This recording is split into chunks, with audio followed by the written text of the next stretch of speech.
செங்கல்பட்டு மாவட்டம் மதுராந்தகம் அருகே 14 வயது சிறுமியை கூட்டு பாலியல் வன்கொடுமை செய்த வழக்கில் கைது செய்யப்பட்ட காமக்கொடூரனை திமுக கொடி கட்டிய காரில் காவல்துறை அழைத்து வந்தது மக்கள் மத்தியில் கொந்தளிப்பையும் சந்தேகத்தையும் ஏற்படுத்தியிருக்கிறது.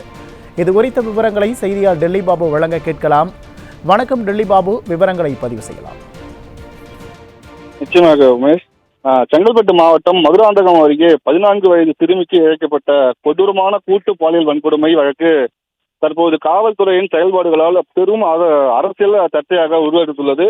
குறிப்பாக குற்றவாளிகளை கூண்டில் ஏற்ற வேண்டிய சட்டத்தின் காவலர்கள் ஆளுங்கட்சியின் கைப்பாவையாக செயல்படுகிறார்களா என்ற கேள்வியும் தற்போது வலுவாக எழுந்துள்ளது.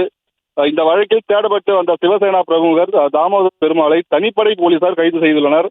ஆனால் அவரை மேல்மருவத்தூர் அனைத்து மகளிர் காவல் நிலையத்திற்கு அழைத்து வந்த விதம் பொதுமக்களிடையே பெரும் முக சுழிக்கும் நிலை உருவாகி இருக்கின்றது. ஒரு கொடூரமான குற்றவாளியை அழைத்து வர காவல்துறையினரிடம் அரசு வாகனங்கள் இல்லையா அல்லது குற்றவாளிகளுக்கும் ஆளுங்கட்சிக்கும் உள்ள நெருக்கத்தை காட்ட இந்த திட்டமான நாடகமா என்ற சந்தேகம் எழுந்துள்ளது. திமுக நிர்வாகிக்கு சொந்தமான காரில் ஒரு பாலியல் தொடர்பான குற்றவாளியை விசாரணைக்கு அழைத்து வந்தது பாதிக்கப்பட்ட சிறுமியின் குடும்பத்திற்கும் பொதுமக்களுக்கும் காவல்துறை சொல்ல வரும் செய்தி என்ன என்ற கேள்வியும் எழுந்துள்ளது. சட்டத்தின் மாண்பை விட அரசியல் கட்சியினர் கொடிதான் உயர்வானதா என்கிற ஆவேசமான கேள்விகளும் மத்தியில் எழுந்துள்ளது. காவல்துறையினர் ஆளுங்கட்சியின் பிரமுகர்களின் வாகனங்களை எதற்காக பயன்படுத்த வேண்டும்? இந்த வழக்கை நீர்த்து போக செய்ய ஏதேனும் திரைமறைவு சந்தேகம் தற்போது பூதாகரமாக வெடித்துள்ளது. குற்றவாளியை ராஜ மரியாதையுடன் அழைத்து வருவது போல அரசியல் கட்சி அடையாளமுள்ள காரில் அழைத்து வந்தது காவல்துறையினரின் நடுநிலைமையை கேள்விக்குறியாகிறது என பொதுமக்கள் மத்தியில் பெரும் கோபத்தை ஏற்படுத்தியிருக்கின்றது. காவல்துறையினரின் இந்த செயல்பாடுகள் அடங்கிய வீடியோ தற்போது சமூக வலைதளங்களில் வைரலாகி வருகின்றன.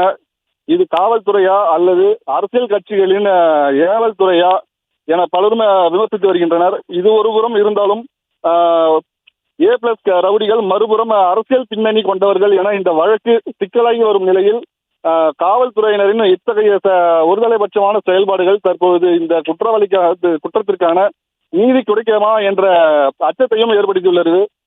சட்டம் ஒரு இருட்டறை என்று சொல்வார்கள். ஆனால் மதுராந்தகம் காவல்துறையினரோ அந்த இருட்டறைக்கு ஆளுங்கட்சி கொடி கட்டிய காரிலேயே வெளிச்சம் காட்டி கூட்டி செல்கின்றார்கள்.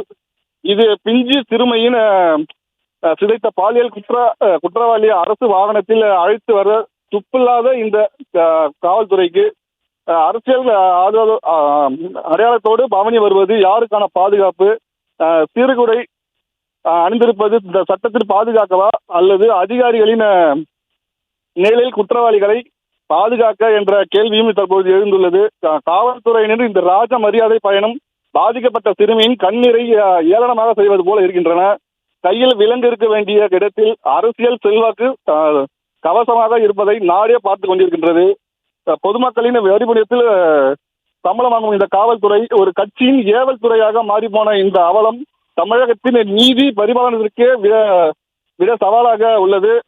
இனிமேலும் இந்த சட்டம் தன் கடமையை செய்யும் என்கிற நிலை சொன்னால் அது நகைச்சுவையாகத்தான் இருக்கும். ஏனென்றால் இந்த சட்டம் தன் கடமையை செய்யவில்லை. ஆளுங்கட்சியின் காரில் அமர்ந்து பயணம் செய்த சாட்சியே தற்போது சாட்சியாகி உள்ளது. உமேஷ்.